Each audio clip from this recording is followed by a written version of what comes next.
Okay, so here's my daughter. She just wants a little cuddle.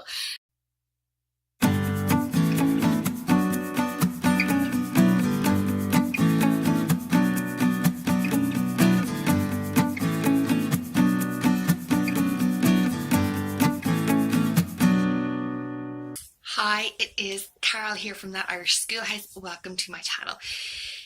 It has been such a long time since I have made a video. There has been so much going on in our lives. My husband, in my last video, I think I explained a little bit, my husband changing jobs a little bit, so we are up in the air with his schedule. Things with homeschool were going good in some aspects, but could have been better in others, and so I was trying to figure out how to address that, what to change, what to stay the same, how we were going to go forward in this. And basically there was maybe 6 weeks at the beginning, kind of September till the middle of October, where things were hectic and tricky and tough, and so I don't think I've put a video up in that long, maybe 5 weeks now. No, that can't be right. I'm tired. It's like the budgeting video all over again. That doesn't make sense. So today I really wanted to discuss something that has been part of our lives for a while. It has worked well for us when we weren't homeschooling. Oh, just on the toilet. It worked well as part of our family life when we weren't homeschooling, and then when we decided to start homeschooling, it worked as a wonderful supplement to our curriculum, which is what we are now currently using it as. It is Sarah McKenzie's Read Aloud Revival. So we were trying to read it aloud a little bit more, and my husband through trying to figure out what books were age appropriate. We were having issues with certain books coming home from school, and then attitudes were being mimicked from those books.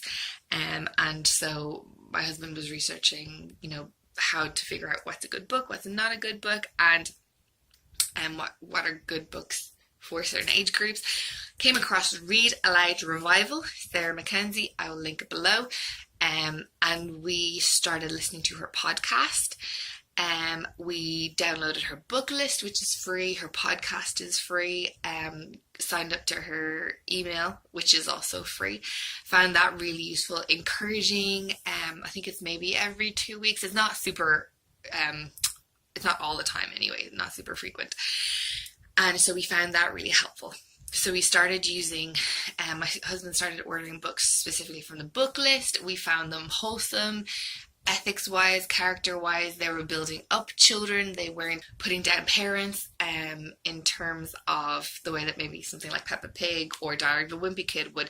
They weren't saying that it's funny to not work hard at school. They weren't saying that it's okay and funny and acceptable to play pranks on your parents or be mean to someone. So I think those were the ones that we were trying to find that were a good fit for our family.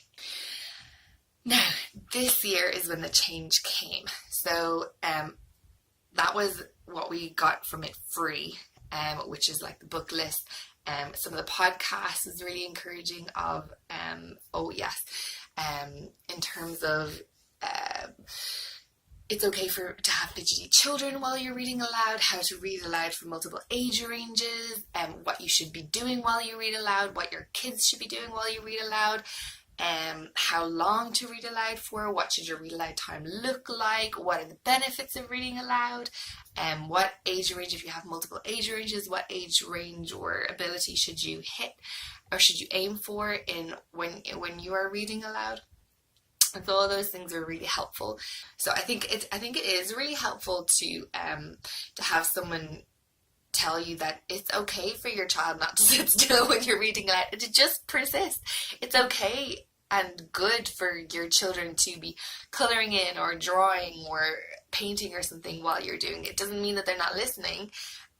But it's also good for them to be silent. So it's good to see what is reasonable, especially when we're on this journey ourselves as to how we want our family to look like, what we want our family dynamic to be. and then going on into homeschool as well. So all of those things are really great free resources, and you can get them for free. And so I would really recommend it, signing up and liking her Facebook page and listening to her podcast.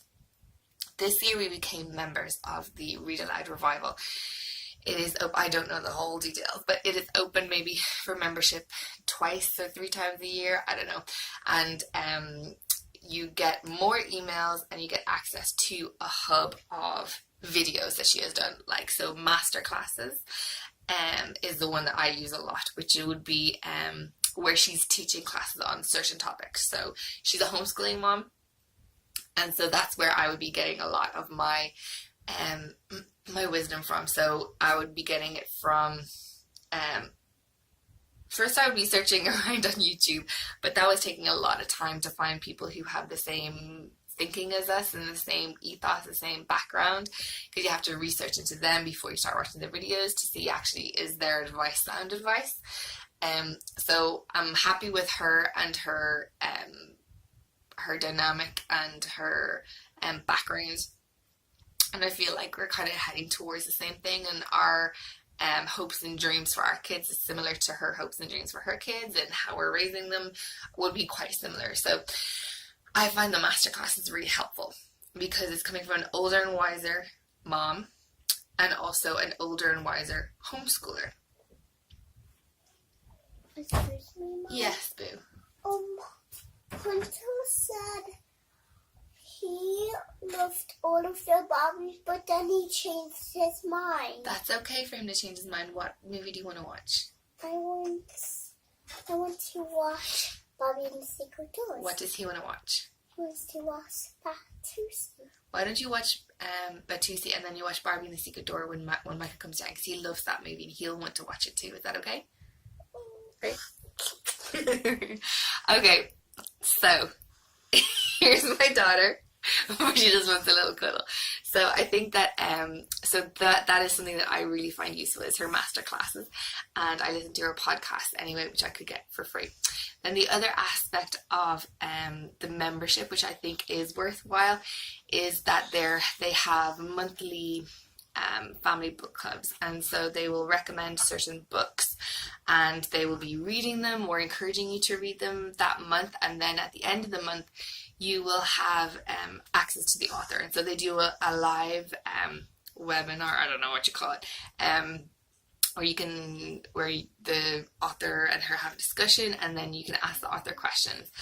So I think that was really helpful in order to kind of engage our kids into another aspect of reading.